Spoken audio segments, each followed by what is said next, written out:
I'm Felicia, And I'm Ian. and we are the Paranormal Lovers.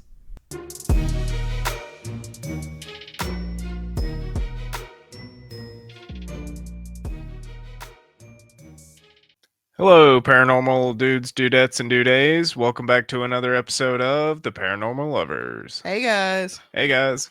thanks for joining us back for another week, episode 105. Yep. 105. I just had a brain fart. Sorry, I'll get there. What are we doing? TPL. I'm sorry. Guys, this is the fourth episode we've recorded in like the last 2 hours. So, I think that's the most we've ever recorded in one day. yeah, I think it's 4. So my brain's kind of like, nyeh, nyeh, nyeh. It's like shorting out. Because you know what, guys? We're going to be at Hauntlanta. Or we just Ooh, went yeah. to Hauntlanta. It was fun. We sold a bunch of stuff. It was so much fun. And we didn't die in the lake. Yay. Let's hope that doesn't happen. All right, guys, if you are a fan of history and uncovering the truths that people don't want you to know, give our show Rethinking Our History a try. We have about 20 episodes of lots of real fucked up shit from history. Yeah. Yep. Like I said, we will be in Hauntlanta on Lanier Island in Lake Lanier on March 14th through the 16th. Links for the tickets will be in the show notes. This is going to be after it. Shit, it is, ain't it? Yeah. See, I'm just going off road. Well, we just went, so Yeah. missed out on that. Sorry. If you would like to follow us on social media and YouTube, that is Facebook, TikTok, Instagram, and YouTube. Search for the Paranormal Lovers in the search bar. If you would like to support the making of this pod, we have a couple of ways to do so. First, we have Patreon at patreon.com/the Paranormal Lovers, where for $5 a month you get unedited videos, early access to unedited videos. Check the bloopers. Sometimes we real fucked up in them unedited videos. Before we start, it's a mess sometimes. To learn a little about us, too. Yeah, it's interesting. Very interesting. You also get stickers and swag every month. We also have our merch shop at theparanormallovers.threadless.com. And finally, if you have a personal story, be it true crime, paranormal, or historical, or you have a topic request, email us at theparanormallovers@yahoo.com. I'm going to have to go back and adjust my opening credits again because I forgot we are going to Hauntlanta this weekend. Yeah. I mean, we went last weekend. Right. Yeah. Be ahead of time in present time. This is weird. Yeah. All right. So this week we got another Ian episode. Yeah. What you got for us? First, what did you love about this week, baby? Oh yeah. We finally opened the fucking store. We've been shut down for 2 weeks for renovations and to reset, put out all of our spring shit. And we got to open up yesterday finally. And holy shit, we were so busy all day. Like all day. We were just busy. Right. But it was probably one of the biggest days that we've had, at least since I've been there. Yeah. Gross wise. So I'm happy that we're finally open and we can quit painting and moving shit and building shit. And I can just go back to sitting behind the counter and looking pretty because that's all I want to do in this job, damn it. Yeah. Just saying. What did you love about this week? I finally learned how to heat press stuff. Yeah. Yeah, I got that heat press back in for Christmas. Yeah. And I finally got it going so we could get all the shirts done. Mm-hmm. Yeah, if you didn't get to come to Hauntlanta, you're missing out on those tie-dye paranormal lover t-shirts. But if we have any left over, we're gonna send them out to some Patreons. So yeah, y'all go over there and get on the Patreon so you can get you a cool shirt. Yeah. It's your turn, Bill. Okay. Like, sorry. You're good. All right. Episode 105. Okay, so today we're gonna be talking about drum roll, tree folk. Tree folk. Oh, I love tree folk. Do you guys remember the Lord of the Rings where Merry and Pippin went into the forest to escape the orcs? Yeah. Where they were saved by the tree ents. Those were tree folk. I couldn't find much on them, so but what I did find was pretty interesting. I found another creature called the Dryad. My ears going out. Yeah, mine's going out too. That's kind of weird.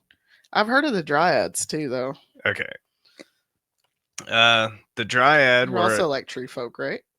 yeah, they are. The Dryad were we're gonna learn about them. The Dryad were a type of tree nymph. They are creatures from the beginning of time, older than the trees themselves. The Dryads were their protectors. Here in North Carolina, we have many, many, many trees, oaks, pines, fruit trees like apple Mm, trees and peach trees, birch. birches. Birch. Okay, hang on. Side quest. People are like, what? There was a show called American Grit. It had was John Cena one of the hosts? Wasn't he? Yeah, I think he was the one that like did the hosted it. Yeah, John Cena was the host. It was like a competition show where you had to go do all this like rugged outdoorsy type shit. And in one of them, this chick ends up she like breaks something, I think, and they give her medication for it. And her coach's name was Burke, but she was so high she kept going Burke, Burke, Burke. It was so now. It's anytime we hear Birch, we're like Birch. Anyways, continue. Okay.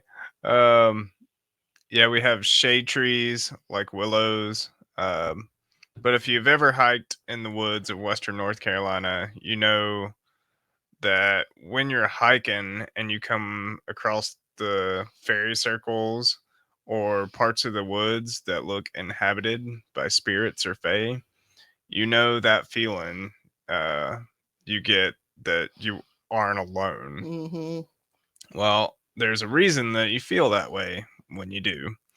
I think that part of the reason is the tree dryad. The first tales of tree nymphs or the dryad comes from Greek mythology. The dryad were said to be very shy creatures. In Greek culture, the word dryad means oak tree spirit.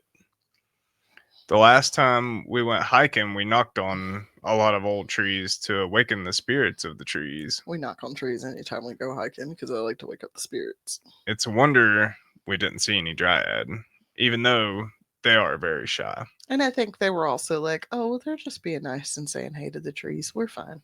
They're fine. Right. They have appeared mostly around the goddess Artemis, who was known to be a friend of the tree nymphs.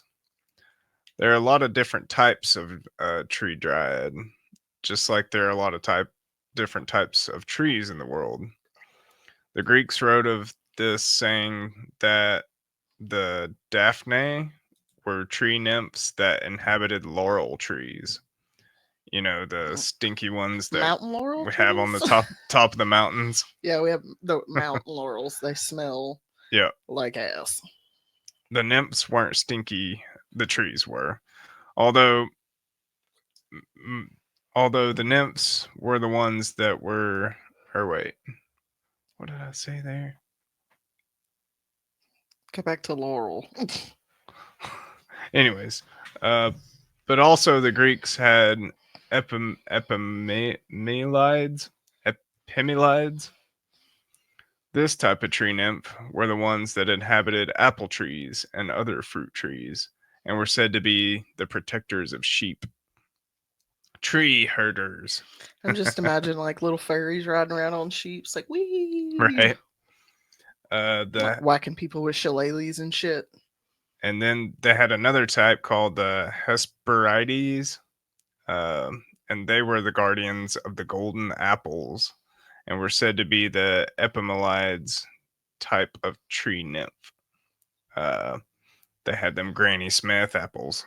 I'm just thinking about Minecraft. Like they need to put these guys in Minecraft, Right. and you can get So many different special types of golden trees. apples. Right. Because you got the golden apples that you got to feed to things, and you can get the.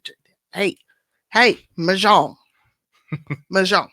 Put these guys in. Add some dryads. Add some dryads to Minecraft, please. That would be amazing. Maybe that's what the creaking is. Maybe. I right? didn't even think about that. Because Yeah. it like conjures the spirit in the middle of the tree or I guess whatever. that's what it is. Um, Another type of dryad in the Greek culture were the hamadryad. These dryad, like most all other dryad, had supernatural long lives. Dane. Dang. See, dryad are tied to their tree homes, uh, and were a part of the trees that they inhabited. So they were kind of like mingled in with the tree, Hmm. like they lived in the tree, not like in a hole in the tree, but like, They were the tree. yeah. If a tree was sick or dying, the dryad that would inhabit the tree would get sick and too and die alongside its partner in life. Because because of that, the Greeks believed that anyone who would wish harm upon the trees would be punished by the Greek gods and the dryads themselves. To escape said punishment for chopping or burning a tree, they would first have to make peace with the dryad to appease them. There is also the story of the Malay in Greek culture. The Malay were dryads of ash trees. We have a lot of those here in North Cac as well. Hmm. Uh, Malay were the two dryad sisters that tended to Zeus when he was an infant in Rhea's Cretan cave. The Malay were born from Gaia after being made fertile by the blood of castrated Uranus. Poor Uranus. Uranus, please. That's why the planet lies on its side. You know what's funny is like I Just told kidding. I made that part up. when Patty had a remote day a couple of weeks ago and we were doing that like solar system thing. Mm. She had to color in the planets and then we had to take the little strips with their information and like glue it to the picture. And we got to Uranus and I was like, she was like Uranus and I was like, well, technically it's supposed to be pronounced Uranus. I was like, but we're immature, so people say Uranus because it sounds like Uranus, which is part of your butthole. And now she's like, no, no, we say Uranus. She's like, Uranus sounds stupid. We're gonna say Uranus. I'm like, that's my girl right there. Thank you. Okay. Yet another dryad include Nymphae ageria that inhabited black poplars, Ampio who made their home in grapevines, Carrier that lived in hazelnuts, Cranial that lived in cherry trees, Morai that lived in mulberry trees, Patelli that lived in elms, and Sakai that lived in fig trees. Damn. A lot of So dryads. every little tree has its own little dryad, huh? Yep. That's pretty cool. The dryads were connected to their trees spiritually, like I was saying before. They were born when they were born and would die when they died. The dryads are often described as nymphs or nature that take form of young, beautiful women. So when they did show themselves, they would look like young, beautiful women. Hmm. But descriptions vary. Uh, there's also mentions of dryads in Scottish folklore. The Scots believe that the Gilly De was a solitary male fairy that was said to be dark haired and clothed in leaves and moss. Which, interesting fact about the Gilly De, uh, is it's where the name uh, for the ghillie suit was derived from. Nice. Um, the accounts of this fairy creature were from the late 18th century. He was said to live in a birch tree in northwestern highlands of Scotland and was said to fiercely protect the forest from outsiders, but had a kind heart for children. Once a girl named Jessie McCrae was wandering in the woods near to where the Gilly lived. She became lost around the time the sun was setting. As the story goes, her crying got the Gillydua's attention, and after finding her, he either led her home or comforted her all night until the sun came up and she could find her way out of the woods. There is also mention of a dryad type spirit in Japanese culture. This one was weird. Uh, they refer to these spirits as kodama. The kodama are spirits that supposedly reside in the trees. These spirits are known for causing a phenomenon known as Yamabiko, which Yamabiko is a spirit that is named yokai and makes a bizarre noise that echoes through the mountains and valleys that it is known to come from. All right. It is described as a weird creature with gray fur, peach colored belly, floppy ears, and a large grin. And it has arms outstretched as though it was caught in a mid shrug. Yeah, it's weird looking. You have to look that one up. But I'm listening to you, but I'm also trying to find this page that I follow. Um, she makes digital dryad drawings. nice. Like I just remembered that I followed this chick, and I'm like, I need to find her so we can shout her out. Yeah. But the Kadama or tree spirit is known to move about the mountain at will. Their appearance is just like an ordinary tree, but if someone comes to cut the tree down, then they would become cursed. They say the Kodama is said to have unknown supernatural power. Dang! Dang! The elders of the area are the only ones who know which trees have spirits residing in them and pass that knowledge down through generations to protect them. The Kodama is said to reside in certain species of trees, and when one is cut down, it is said that the tree will bleed. Hmm. The Kodama is usually described as taking the appearance of ghost lights, much like the story of the Brown Mountain Lights here in All North right. Cac. All Uh, right. they can also take on the appearance of a human if they meet another human that they liked or fell in love with. A lot of time, a lot of time when a lot of the times when one wants to cut down one of the Kadama's sacred trees, an offering from the village would be made and a festival would be held to honor the tree's spirit. Uh, Also, in Swedish culture, a there's also another dryad. It's called the Redonde, and it is a tree spirit that resembles the dryads from Greek culture, kind of. So it looks like a young woman. Hmm. But the Redonde are known as grove folk, and they're deities that protect the sacred groves. If a tree grew there, usually fat, unusually fast, they thought that it had a Redonde spirit inhabiting it. The Redonde was thought to be living in the tree's shade, rewarding those who care for it and punishing those who caused it harm. Uh, there's also another culture that has tree spirit type creatures. Um in Ukrainian culture, Ukraine, we stand with you. We stand with you, Ukraine. Zelensky, Yep. you Um, so much strength, not just punching that motherfucker right in the face. so their type of dryads were called mavkas, and a mavka is a type of female spirit that is in the soul of the forest, or a soul of the forest.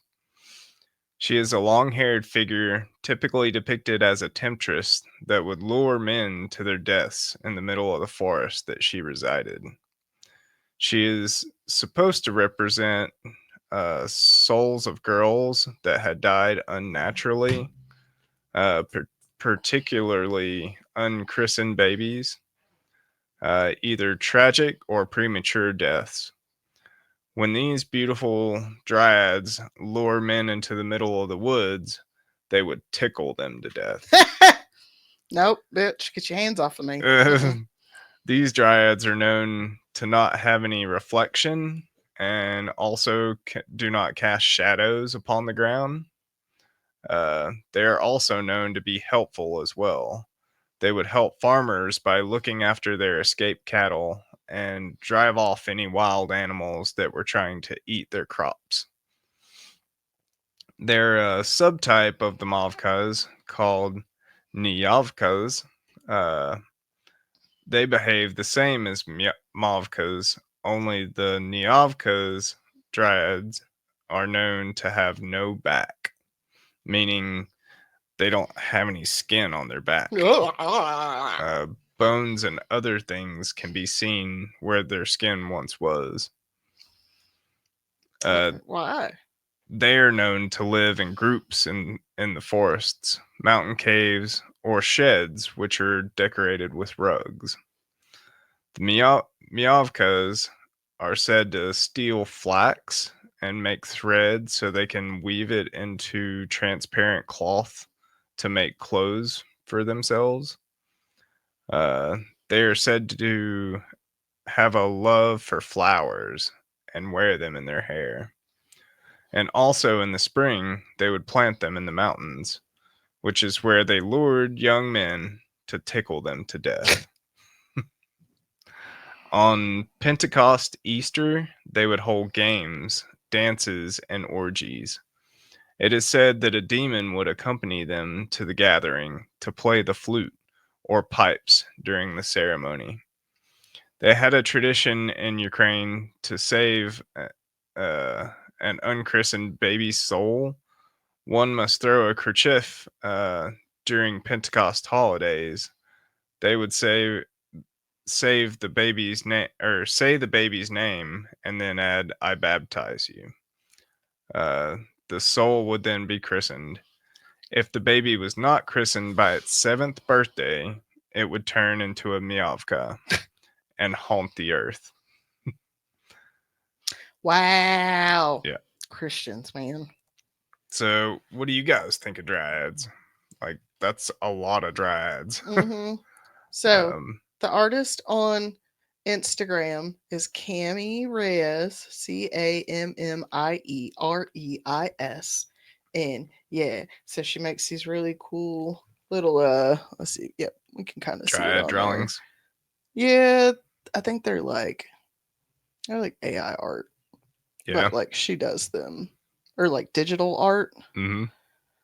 But they're really, really cute. Like, yeah. And she's really good. It's cool.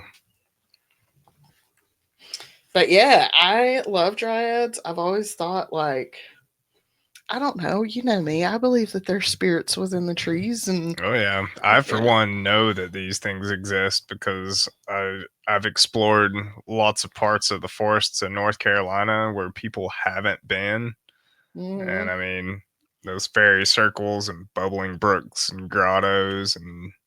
I mean, how many times have we just been like out on the parkway hiking or something, and I just find a tree, and I'm just like, I just need to hug this tree. Yeah. Like this tree, I just need to. You walk up on a like field of ferns out in the middle of nowhere, and you're just like, where did this come from? Yeah. Listen, Appalachia, she got stuff out there, man. There's stuff out there in the Appalachia. For real. That's pretty good. You guys let us know down below. You can send us a little message, leave a comment. You can send us a text down below on Spotify. Let us know what you think about the dryads. Mm-hmm. What kind of trees you got? Just look up and see what kind of dryads you got in your yard. Yeah, it's true.